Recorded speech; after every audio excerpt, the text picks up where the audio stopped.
Good morning, students. Today we will discuss about Bohr's model of atom. As we know, after the discovery of the electrons and protons, in front of scientists it was a big question how the electrons and protons are arranged in atoms. For this arrangement, so many models come into existence, and you know about these: Thomson model, Rutherford model, like that. In case of Rutherford model, you know that Rutherford ने बोला था कि number of electrons is equals to number of protons, right? और साथ में ये कहा था all the protons in an atom are present in the center of the atom. It is known as nucleus. और ये भी बताया था कि electrons revolve around the nucleus in orbit like this. But उसके बाद जब हमने इलेक्ट्रोमैग्नेटिक वेव थ्योरी देखी और साथ में ये भी देखा कि कोई चार्ज पार्टिकल जब किसी दूसरे चार्ज पार्टिकल के सराउंड रोटेट करता है, सर्कुलर मोशन करता है, then it get accelerated and during acceleration it continuously emit electromagnetic radiations. और जब ये कंटिन्यूसली इलेक्ट्रोमैग्नेटिक रेडिएशंस एमिट करता है तो इसकी एनर्जी कम होती जाएगी and this path will become shorter and shorter like this and ultimately it will fall into the nucleus. It was the big drawback of the Rutherford's model. No doubt Rutherford ने ही nucleus introduce किया, उसमें कोई doubt नहीं है. But ये भी सच है कि इलेक्ट्रॉन किसी भी ऑर्बिट में रिवॉल्व नहीं कर सकता, यही बताया गया था बोर्स के थ्रू. बोर्स ने इसी को मॉडिफाई किया and what he said, Bohr's ने ये बोला कि इलेक्ट्रॉन किसी भी ऑर्बिट में रिवॉल्व नहीं कर सकता, बल्कि इलेक्ट्रॉन न्यूक्लियस के चारों ओर कुछ फिक्स्ड एनर्जी सर्कुलर पाथ्स हैं जिन्हें ऑर्बिट्स कहते हैं, सिर्फ उन्हीं में रिवॉल्व कर सकता है. क्या मतलब हुआ, क्या कहा गया? बोर्स के अकॉर्डिंग न्यूक्लियस तो सेम है, means all the protons are present in the centre of the atom in small mass, जिसे न्यूक्लियस कहा. बट मॉडिफाई किया गया. क्या कहा बोर्स ने कि इलेक्ट्रॉन किसी भी ऑर्बिट में रिवॉल्व ना करके सर्कुलर पाथ्स में रिवॉल्व करता है जिनकी एनर्जी फिक्स होती है. लेट सपोज मैंने कहा दिस पाथ इज n1 और इसकी एनर्जी होगी E1. अगर सेकेंड पाथ को मैंने बोला 2 तो इसकी एनर्जी होगी E2, but it is fixed amount of energy. That's why these states are known as energy levels. इसीलिए हमने इन्हें क्या कहा? एनर्जी लेवल्स कहा या स्टेशनरी स्टेट्स. Stationary states. अब स्टेशनरी का मतलब ये नहीं है कि इलेक्ट्रॉन इज फिक्स्ड और electron is stationary. No, what its mean, energy of particular orbit is fixed. मतलब जिसमें इलेक्ट्रॉन रिवॉल्व कर रहा है, जिस सर्कुलर पाथ में इलेक्ट्रॉन रिवॉल्व कर रहा है, उस सर्कुलर पाथ की एनर्जी फिक्स्ड है, ना कि इलेक्ट्रॉन फिक्स है.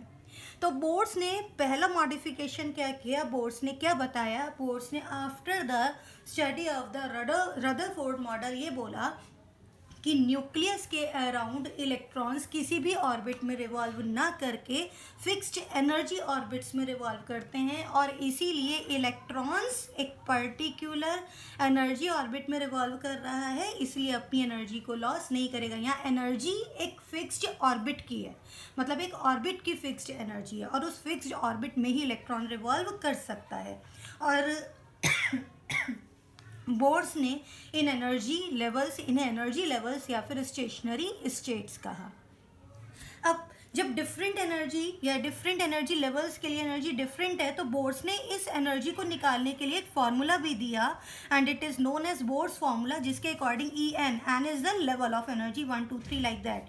En is equals to -2 pi square m e⁴ n square h square, where pi हमें पता है, पाई क्या है, m हमें पता है mass of electron, that is charge of electron, n shell number और h is the Planck's constant. अगर हम pi, mass of electron, charge of electron और प्लैंक्स कांस्टेंट इन सब की वैल्यूज को पुट कर देते हैं, then we find out energy value. It is -2.18 into 10⁻⁻18 over n square joule per atom.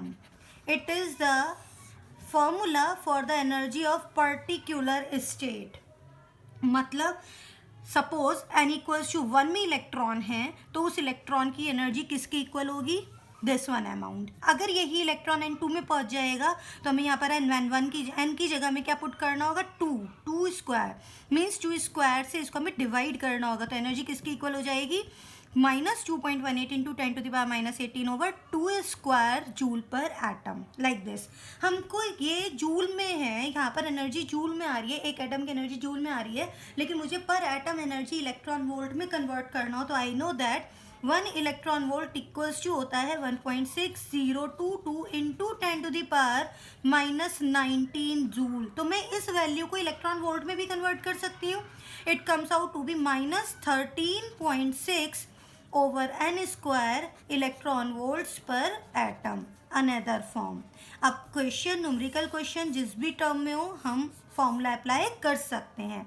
First one is what, energy formula is what, -2.18 into 10⁻18 over n square joule पर atom. Another one, अगर मैं इस joule को electron volt में convert कर देती हूँ तो एनर्जी फॉर्मूला बिकम -13.6 मतलब -13.6 over n square electron volt per atom. और अगर इसी फॉर्मूला को किलो जूल पर मोल में कन्वर्ट करना है तो इसको किलो जूल पर मोल में भी कन्वर्ट किया जा सकता है. Then formula comes out to be -1312 over n square kilo joule per mole. हमारी न्यूमेरिकल प्रॉब्लम्स किसी भी फॉर्म में हो हम फॉर्मूला अप्लाई करके कैलकुलेट कर सकते हैं. अब यहाँ पर n is the integer, it may be 1 2 3 4 and so on. हमें ये क्या पता लग रहा है, हमें पता लग रहा है एनर्जी लेवल्स. पहला एनर्जी लेवल है, दूसरा, तीसरा, fourth, like this. n is equals to 3, n is equals to 4. हम किसी भी एनर्जी लेवल में एनर्जी वैल्यू फाइंड आउट कर सकते हैं, राइट. बट यहाँ पर एक लिमिटेशन थी. क्या थी ये, कि ये जो फॉर्मूला था, but this formula was only for hydrogen atom. ये किसके लिए था, ये फॉर्मूला सिर्फ और सिर्फ हाइड्रोजन एटम के लिए था. But Bohr's modified. अभी देखिए, लेट सपोज n की वैल्यू मैं पुट करती हूँ 1. अगर n की वैल्यू पुट की है 1, में इलेक्ट्रॉन वोल्ट्स पर एटम में एनर्जीज वैल्यू लेकर के आपको बता रही हूँ. तो E1 मतलब फर्स्ट एनर्जी स्टेट में एनर्जी वैल्यू क्या हुई, -13.6 over 1 square. It comes out to be -13.6 electron volt per atom, right. लेकिन अगर मैं यही सेकेंड एनर्जी लेवल ले लेती हूँ n इक्वल्स टू 2, तो वहाँ पर एनर्जी वैल्यू क्या कहलाएगी, energy of the second energy state या energy level, it is E2. It comes out to be -13.6 over 2 square. और ये आता है निकल के -3.4 इलेक्ट्रॉन वोल्ट पर एटम. एक बार आप चेक कर लीजिएगा. n इक्वल्स टू 3 अगर पुट किया तो energy of the third stationary state और energy level comes out to be -13.6 over 3 square and it comes out to be -1.5 electron volt per atom. Like this. क्या हमें यहाँ पर एक चीज़ नज़र आ रही है, इन सब में अगर हम फर्स्ट लेवल की एनर्जी देखते हैं तो first level energy is -13.6 electron volt. Second state energy is -3.4 electron volt and next is -1.5 electron volt per atom. Look at this. जैसे जैसे हम एनर्जी लेवल से बाहर की साइड आ रहे हैं energy increases. It means first level energy is minimum. और जब हम फर्स्ट लेवल से आउटसाइड आते जाते हैं तो एनर्जी बढ़ती जा रही है. पॉइंट इज क्लियर और not? Very important, you must remember that first level energy is minimum. जब हम फर्स्ट से सेकंड में पहुंचे तो energy somewhat higher, second to third again higher, third to fourth again higher. Like this. जैसे जैसे हम एनर्जी स्टेट नंबर बढ़ते जा रहे हैं, आउटसाइड आते जा रहे हैं, एनर्जी वैल्यू भी इंक्रीज होती जा रही है. And there is fixed difference. Delta is fixed, मतलब ये फिक्स्ड डिफरेंस है, everywhere is the fixed difference of the energy. Let suppose अगर मैं सेकंड और फर्स्ट लेवल के बीच एनर्जी डिफरेंस देखती हूँ तो एक फिक्स्ड अमाउंट है, सेकंड एंड थर्ड के मिड देखती हूँ तो ये भी एक फिक्स्ड अमाउंट है, थर्ड एंड फोर्थ के मिड देखूंगी वो भी एक फिक्स्ड अमाउंट है। तो delta is what? Delta is change in energy, means first energy level से सेकेंड एनर्जी लेवल में आने पर कितना एनर्जी चेंज हुआ वो भी एक फिक्स्ड वैल्यू है। इस चीज़ को भी बोर्ड्स मॉडल के थ्रू हम जान पाए। आगे इसको, इस फॉर्मूला को मैंने बताया, this formula was only for the hydrogen atom. Bohr's के साथ एक सबसे बड़ा लिमिटेशन यही था कि Bohr's model was applicable only to the hydrogen atom और hydrogen like particles. What means hydrogen like particle? We know that in hydrogen atom there is only one electron. तो हाइड्रोजन लाइक पार्टिकल्स क्या होंगे? वो सभी ions जिसमें एक electron हो, हम उसे बोलते हैं hydrogen like particle. Like we can take example of He positive, Li2 positive. हमें पता है हीलियम में 2 इलेक्ट्रॉन्स होते हैं, लेकिन अगर एक इलेक्ट्रॉन लॉस कर देते हैं तो there is only 1 electron. We know that lithium has 3 electron but we lost 2 electrons, it has only 1 electron. And hydrogen atom also has 1 electron। तो हम कह सकते हैं both of these are hydrogen like particles। और hydrogen like particles के लिए formula को modify किया गया, फॉर्मूला को चेंज किया गया, and it was, formula was En equals to minus 2.18 into 10 to the power minus 18 over n square into z square। It was in, हमने अभी ये पढ़ा है, किस में है ये? जूल पर एटम।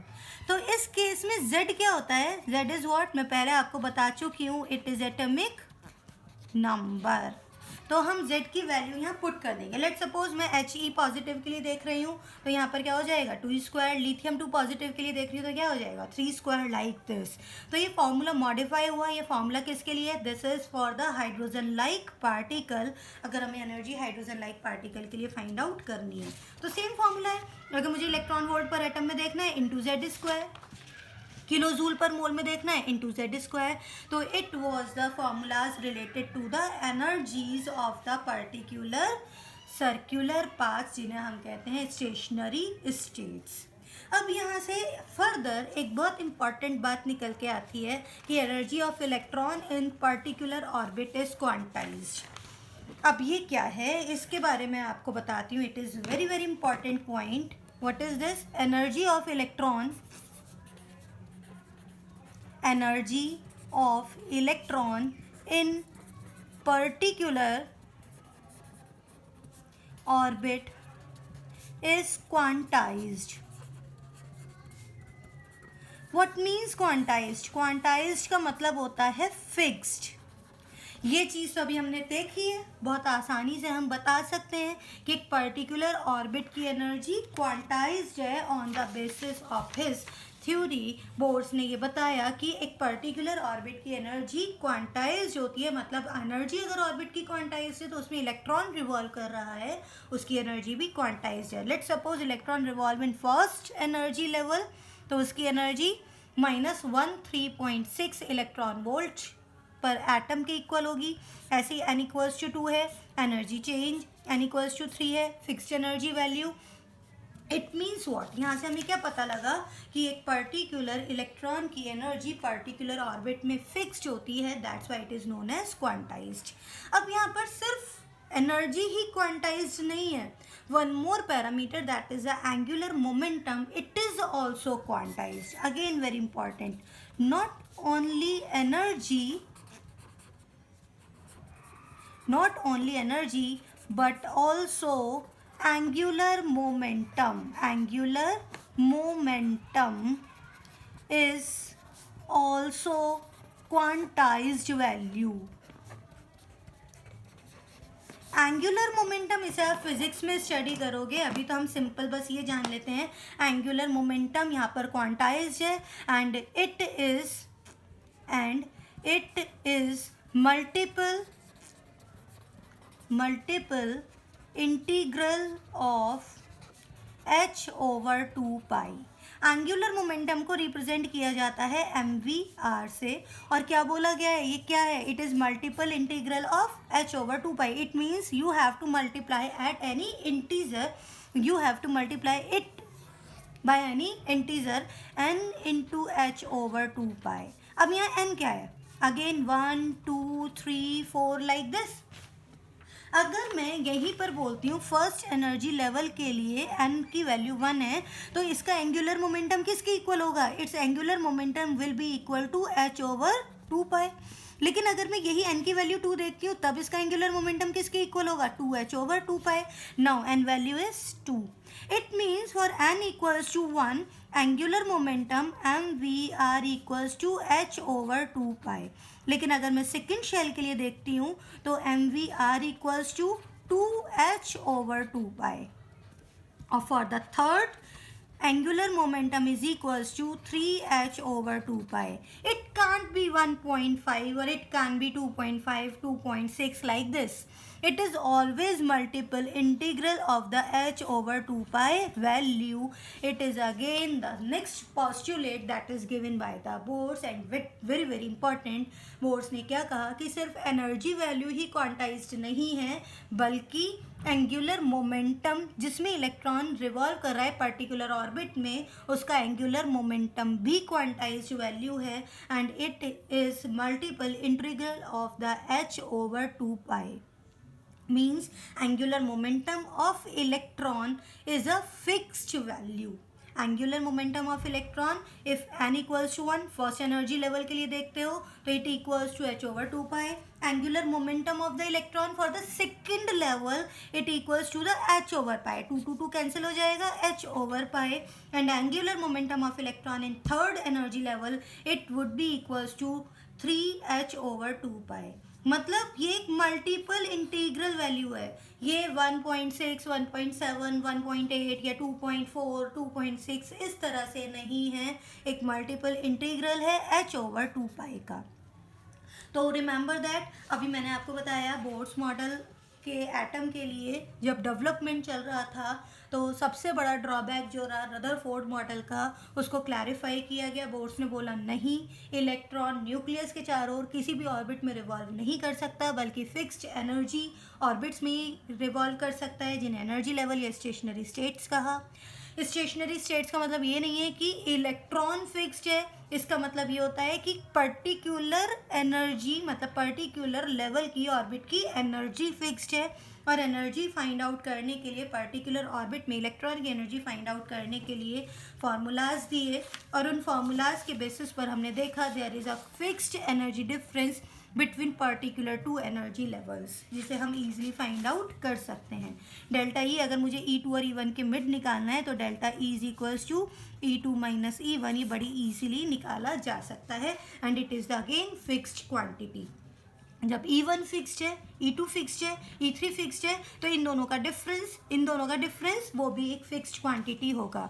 एनर्जी, ये एक मेन लिमिटेशन जो रहा बोर्ड्स मॉडल का, वो ये था कि ये फॉर्मूला सिर्फ हाइड्रोजन एटम्स के लिए या हाइड्रोजन लाइक पार्टिकल्स के लिए थे। ये फॉर्मूलाज एनर्जी के हाइड्रोजन एटम्स के लिए थे। हाइड्रोजन लाइक पार्टिकल के लिए क्या चेंजेस किया गया, only these formulas are multiplied by z² and z is the atomic number.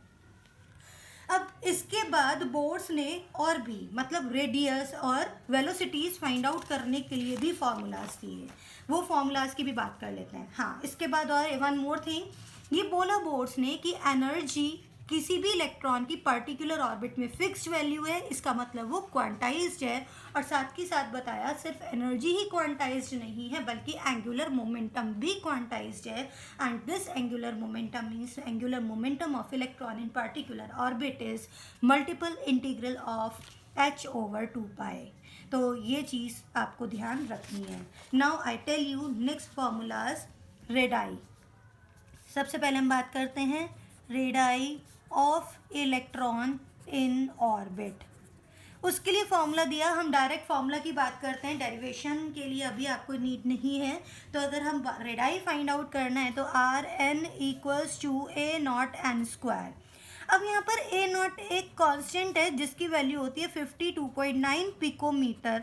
अगर मैं इस वैल्यू को पुट कर देती हूँ R n equals to 52.9 picometre into n square, इसका मतलब ये रेडियस हमें किस में निकल के आ रही है, पिकोमीटर में मिल रही है। अब R one means radius of the first stationary state, मतलब this one. Radius of first stationary state is given by the 52.9 into 1 square. It equals to 52.9 picometer. अगर मुझे सेकेंड लेवल के लिए निकालना है तो 52.9 into 2 square, n square means what, 2 square into 4 picometre. अगर मुझे थर्ड के लिए निकालना है मीन्स सेकेंड के लिए ये एनर्जी, ये रेडियस, थर्ड के लिए निकालना है तो दिस वन रेडियस। तो again R3 equals to what, 52.9 into 9 picometre like this. तो रेडियस फाइंड आउट करने के लिए फॉर्मूला जो था वो क्या था, R equals to R n equals to 52.9 into n square picometre. Again this formula was for hydrogen atom. अब हाइड्रोजन लाइक पार्टिकल्स के लिए, फॉर हाइड्रोजन लाइक पार्टिकल्स, ये फॉर्मूला किसके लिए, हाइड्रोजन एटम के लिए है। और हाइड्रोजन लाइक पार्टिकल्स के लिए फॉर्मूला क्या रहा, it equals to R n equals to A naught n square over Z. किससे डिवाइड करना है, एटॉमिक नंबर से डिवाइड करना है। तो it is for the hydrogen like particle. अगर आप एच ई पॉजिटिव लेते हो तो Z equals to 2, lithium 2 positive लेते हो तो Z equals to 3, like this. Velocities find out करने के लिए, velocities of electron in different orbits वो हम फाइंड आउट कर सकते हैं बाय फॉर्मूला। वो फॉर्मूला दिया गया Vn is equals to V naught over m. Now again V naught is a constant and its value is 2.188 into 10 to the power 8 metre per second. ये value ध्यान रखनी पड़ेगी। It constant value 8 equals to 2.188 into 10 to the power 8 metre per second. And again this formula was for the hydrogen atom. What is n? N is the energy level. Let's suppose मुझे बात करनी है velocity of the first level, तो V1 क्या हो जाएगा, 2.188 into 10 to the power 8 over 1 metre per second, मतलब बात यही है। लेकिन अगर मुझे सेकेंड लेवल के लिए देखनी है तो I have to divide it by the 2, third के लिए by 3, like this.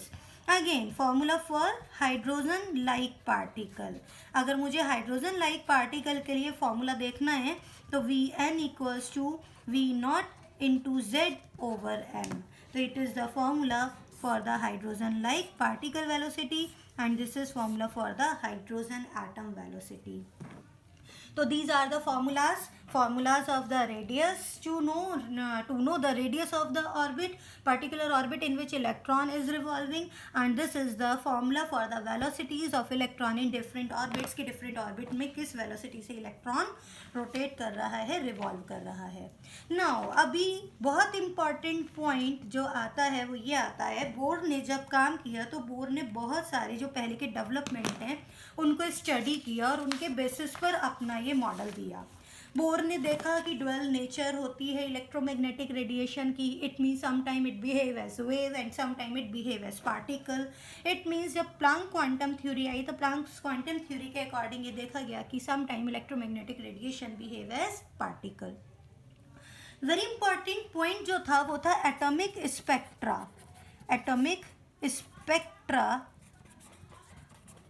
Of hydrogen atom क्या था। इस एटॉमिक स्पेक्ट्रा में आपको ध्यान होगा जब हमने इलेक्ट्रिक स्पार्क को पास किया था हाइड्रोजन गैस फिल करके प्रिज्म के थ्रू, तो हमने फोटोग्राफिक प्लेट पर पर्टिकुलर बेंड्स फाइंड आउट किए थे, पर्टिकुलर वेवलेंथ पर बेंड्स फाइंड आउट किए थे।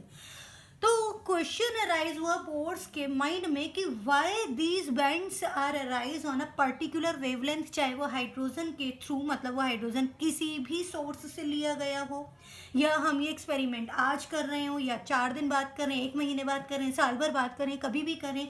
इन ऑल केसेस अगर हाइड्रोजन का स्पेक्ट्रम मिला तो वो एक पर्टिकुलर वेवलेंथ पर ही क्यों था।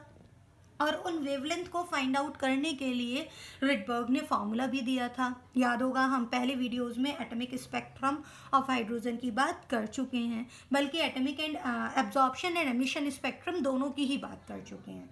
लेकिन ये स्पेक्ट्रम बोर को क्लिक किया कि ऐसा क्यों हो रहा है कि पर्टिकुलर वेवलेंथ पर ही हमेशा कुछ रेडिएशंस एमिट हो रहे हैं, पर्टिकुलर वेवलेंथ पर ही हमें कुछ स्पेक्ट्रल लाइंस मिल रही हैं। तो इसके बेसिस पर बोर्ड्स ने फर्दर एक डेवलपमेंट के बेसिस पर बोर्ड्स ने फर्दर से बोला कि जो भी इलेक्ट्रॉन एक पर्टिकुलर मिनिमम एनर्जी लेवल में होगा, हम उसे बोलते हैं ग्राउंड स्टेट। अभी मैं आपको ये बताती हूँ। लेट सपोज अगर इलेक्ट्रॉन मिनिमम एनर्जी लेवल में है, मीन्स n इक्वल्स टू 1 में है, यहाँ पर है, तो हम इसे क्या बोलते हैं? Ground state. If n equals to 1 तो इस स्टेट को बोला जाता है ग्राउंड स्टेट।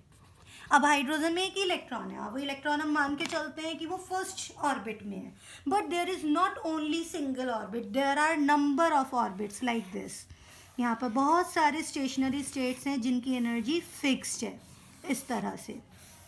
लेकिन अगर इलेक्ट्रॉन फर्स्ट एनर्जी लेवल में है तो हम उसको बोलते हैं कि इलेक्ट्रॉन ग्राउंड स्टेट में है। अब ये इलेक्ट्रॉन एनर्जी भी गेन कर सकता है। लेट सपोज कि इसको हीट किया गया या इलेक्ट्रिक स्पार्क दिया गया, तो इस केस में ये इलेक्ट्रॉन रेडिएशन एनर्जी गेन करेगा। अब हमने ये अभी जाना है, इससे पहले हमने ये जाना था कि एनर्जी, देखिए एनर्जी हम लोगों ने जानी थी कि फर्स्ट लेवल की एनर्जी मिनिमम है, उसके बाद जब हम सेकंड जाते हैं तो एनर्जी बढ़ रही है, थर्ड जाते हैं एनर्जी बढ़ रही है, और आगे जाने पर एनर्जी इंक्रीज होगी। इट्स मीन अगर ये इलेक्ट्रॉन किसी भी सोर्स के थ्रू रेडिएशन गेन करके अपनी एनर्जी को हाई कर रहा है, it means it can transfer to any high energy level. ये सपोज 1 था, 2 था, 3 था, 4, अगर ये 4th लेवल में पहुंच गया, now its mean its energy is high. And we know that कि हाइड्रोजन ग्राउंड स्टेट जितनी कम एनर्जी होगी उतना ही स्टेबिलिटी होगी। अब यहाँ पर आकर के इलेक्ट्रॉन आ तो गया एनर्जी गेन करके, लेकिन यहाँ इसका लाइफ टाइम शॉर्ट है। अब क्या करेगा? ये वापस से कुछ ना कुछ रेडिएशन एमिट करेगा, और रेडिएशन एमिट करके वापस अपनी ग्राउंड स्टेट में या किसी और लोअर एनर्जी लेवल में जा सकता है। तो यहाँ पर जो रेडिएशन एमिट कर रहा है एक पर्टिकुलर फ्रीक्वेंसी रेडिएशन होगा। मीन्स अगर ये 4th से सेकंड में जाता है तब, 4th टू 1st में जाता है तब, एक डिफरेंस ऑफ एनर्जी वो फिक्स्ड अमाउंट है। ये हम बात कर चुके हैं कि इन एनर्जी स्टेट्स की एनर्जी फिक्स है, और अगर इन एनर्जी स्टेट्स की एनर्जी फिक्स है तो ये डिफरेंस एनर्जी का वो भी फिक्स है। और अगर डिफरेंस एनर्जी का फिक्स है तो जो रेडिएशन एमिट हो रहा है वो पर्टिकुलर फ्रीक्वेंसी का रेडिएशन होगा, जो हमेशा एक पर्टिकुलर वेवलेंथ पर ही अपना स्पेक्ट्रल लाइन शो करेगा। तो बोर्स मॉडल बहुत easily atomic spectrum of hydrogen को एक्सप्लेन करने में सक्सेसफुल रहा। बोर्ड्स ने क्या कहा? There are number of the energy states in case of hydrogen atom when electron is in first energy state, it is in ground state, minimum energy है, but किसी भी सोर्स के थ्रू अगर इसको इलेक्ट्रॉन एनर्जी गेन कर रहा है, it can move to the higher energy level. लेकिन जब ये हायर एनर्जी लेवल से, मैं दोबारा से ड्रॉ कर देती हूँ, लेट सपोज जब ये हायर एनर्जी लेवल से वापस से ग्राउंड स्टेट में जाएगा तो ये कुछ रेडिएशन एमिट करेगा, और वो रेडिएशन एक पर्टिकुलर फ्रीक्वेंसी के होंगे, और ये पर्टिकुलर फ्रीक्वेंसी किस पर डिपेंड करती है? इस एनर्जी डिफरेंस पर डिपेंड करती है। कैसे करती है मैं वो भी आपको बताती हूँ। बोर्ड्स ने इस केस में ये चीज़ बोली, इस चीज़ का हेल्प लिया। According to the Planck's quantum theory हम जानते हैं एनर्जी इक्वल्स होती है h न्यू के। इसे हम बहुत बेहतर तरीके से जानते हैं, बहुत अच्छे से जानते हैं, और साथ ही साथ हमें c न्यू और लैम्डा में एक रिलेशन भी पता है, c is equals to nu lambda. इसकी हेल्प से हम फ्रीक्वेंसी बता सकते हैं, it equals to c over lambda. अगर मैं इसको यहाँ पुट कर देती हूँ और ये मैं एनर्जी डिफरेंस ले लेती हूँ, तो energy difference equals to h into c over lambda. Right.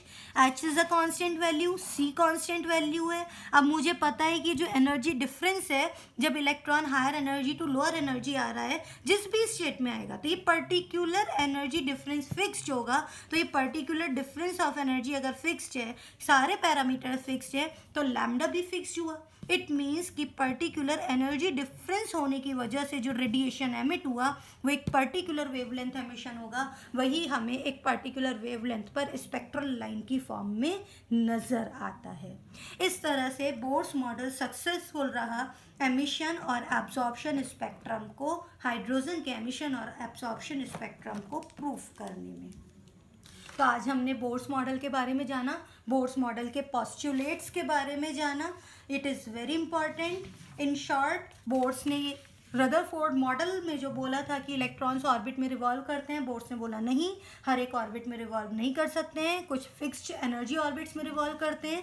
और उन फिक्स्ड एनर्जी ऑर्बिट्स के लिए एनर्जी फाइंड आउट करने के लिए फार्मूलाज दिए, हाइड्रोजन के साथ साथ हाइड्रोजन लाइक पार्टिकल्स के लिए दिए, और साथ में बोला कि एनर्जी, किसी भी इलेक्ट्रॉन की एनर्जी पर्टिकुलर ऑर्बिट में फिक्स्ड होती है, इसका मतलब हम उसे बोलते हैं क्वांटाइज्ड एनर्जी है। और साथ में ये भी बताया कि सिर्फ एनर्जी ही क्वांटाइज्ड नहीं है बल्कि एंगुलर मोमेंटम भी क्वांटाइज्ड है, which is multiple integral of h/2π। इसको बताने के साथ साथ बोर्स ने बहुत सारे और भी फार्मूलाज दिए। उन्होंने ये बताया हम पर्टिकुलर ऑर्बिट की एनर्जी हाइड्रोजन और हाइड्रोजन लाइक पार्टिकल के लिए किस फार्मूला के थ्रू फाइंड आउट कर सकते हैं, और वेलोसिटी किस, मतलब पर्टिकुलर इलेक्ट्रॉन की पर्टिकुलर ऑर्बिट में हम वेलोसिटी कैसे फाइंड आउट कर सकते हैं, उसके लिए भी फार्मूलाज दिए। और साथ ही साथ जो एटॉमिक स्पेक्ट्रम था हाइड्रोजन का, उसके बेसिस उसको प्रूफ किया कि वो कैसे आया कि हमेशा हाइड्रोजन के केस में एक पर्टिकुलर वेवलेंथ पर ही स्पेक्ट्रल लाइंस मिल रही थी। उसके लिए बोर्स ने बताया जब इलेक्ट्रॉन किसी मिनिमम एनर्जी लेवल में है तो हम उसे ग्राउंड स्टेट बोलते हैं, लेकिन वो किसी भी रेडिएशन के थ्रू, चाहे हम इलेक्ट्रिक स्पार्क पास कर रहे हैं या हीट कर रहे हैं, किसी भी रेडिएशन के थ्रू जब ये एनर्जी गेन करता है तो हायर एनर्जी स्टेट में पहुंचेगा जहां इसका लाइफ टाइम शॉर्ट होगा, और ये वापस से लोअर एनर्जी स्टेट में आएगा तो फिक्स्ड एनर्जी के रेडिएशन को एमिट करेगा जिसकी वेवलेंथ फिक्स्ड वैल्यू होगी, और यही वेवलेंथ हमें स्पेक्ट्रल लाइन के फॉर्म में फोटोग्राफिक प्लेट पर नज़र आती है। आज के लिए इतना ही काफ़ी है, फिर नेक्स्ट वीडियो में बात करते हैं। Thank you.